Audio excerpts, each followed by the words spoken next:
আমি সকালে বাসায় মানে ডিউটি ছিল, নাইট ডিউটি ছিল। নাইট করার পরে বাসায় গেছি, বাসায় যাওয়ার পরে শুয়ে রয়েছি। এরপরে বাসা থেকে মনে করেন 9টার দিকে ঘুম থেকে উঠছি। ওঠার পরে বাইরে হয়েছি, আর নিচে শুনি যে আমাদের ফার্মে ওই লাশ পড়ে রয়েছে।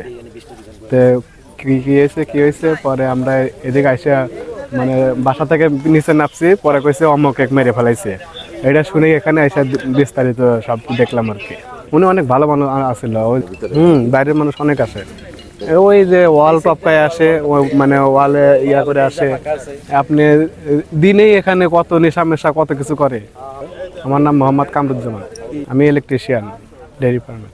ওর শাখার সুপারভাইজার আমাকে ফোন দিল যে মাহফুজের কালকে 2টা থেকে 8 রাত্র পর্যন্ত ডিউটি ছিল।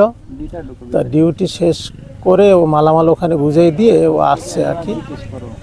কিন্তু ওর লাশটা রাস্তার পাশে পড়ে আছে, বলছে যে রাস্তার পাশে পড়ে আছে। সকালবেলা এখানে অফিসের অন্যান্য শ্রমিকরা ডিউটিতে আসছে, তখন দেখে যে ও এখানে রাস্তার পাশে পড়ে আছে। তারপরে অফিসে খবর দেয়, তারপর অফিসের লোকজন সবাই কাছে বলে, এবং ওই শাখার সুপারভাইজার আমাকে বলার পরে আমি আবার ডাইরেক্টর স্যারের কাছে যাই। ডাইরেক্টর স্যারকে নিয়ে এখানে চলে আসি আমরা 7টার দিকে। এসে দেখি যে ওই রাস্তার পাশে ওর লাশটা পড়ে আছে। তখন দেখে বোঝা গেল যে না, ও অনেক আগেই মারা গেছে।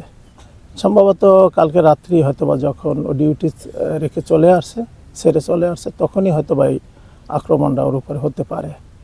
কারণ ও তো একজন সাধারণ শ্রমিক, ওর তো এরকম কোনো শত্রুও নেই। আর ও ছেলে হিসেবে ভালো, সবার সাথে মিশে চলাফেরা করতো, আনন্দ ফুর্তির ভিতরে থাকতো। ওর ওরকম কোনো শত্রু নেই। এখন কী কারণে ঘটনাটা ঘটলো সেটা তো আর আমরা বুঝতে পারতেছি না। এখন দেখুক, আইন শৃঙ্খলা বাহিনী তদন্ত করে। আমি 9 নম্বর ওয়ার্ডের মেম্বার। এই 9 নম্বর ওয়ার্ডে যেমন জাহাঙ্গীরনগর ডেইরি ফার্ম, বিএলআরআই এবং যুব উন্নয়ন প্রশিক্ষণ কেন্দ্র, প্রত্যেকটা প্রতিষ্ঠানই সরকারি এবং তাদের নিজস্ব কিছু নিয়ম নীতি নিয়েই কিন্তু সেই প্রতিষ্ঠানগুলো চলে। সেক্ষেত্রে এই যে জায়গাটা মার্ডার হয়েছে সেই জায়গাটা সম্পূর্ণ নির্জন।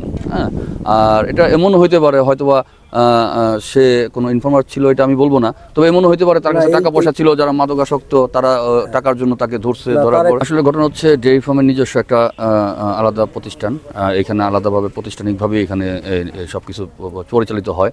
যদিও আমরা জনপ্রতিনিধি, আমরা টুকিটাকি মানুষ সুবিধায় পড়লে আমরা হয়তোবা তাদের পাশে এসে খোঁজখবর না করতে পারি এবং সরকারি কিছু সুযোগ সুবিধা আমরা তাদেরকে দেই, এটুকুই আমরা করতে পারি। বাট ডেইরি ফার্মের অভ্যন্তরীণ যে বিষয়গুলো, আমি মনে করি যেহেতু এই ধরনের ঘটনা এখানে ঘটছে বা মাদকের এই ব্যাপারে আমরা আগেও শুনছি যে ডেইরি ফার্মে একটা মাদকের আঁকড়া, এটা আমি মনে করি ডেইরি ফার্মের যিনি মহাপরিচালক আছেন বা ডেইরি ফার্মের যারা নীতি নির্ধারক আছেন, প্রশাসন আছেন, তাদেরকে আমাদের স্থানীয় প্রশাসনের সাথে সমন্বয় করে এখানে ব্যবস্থা নেওয়া উচিত।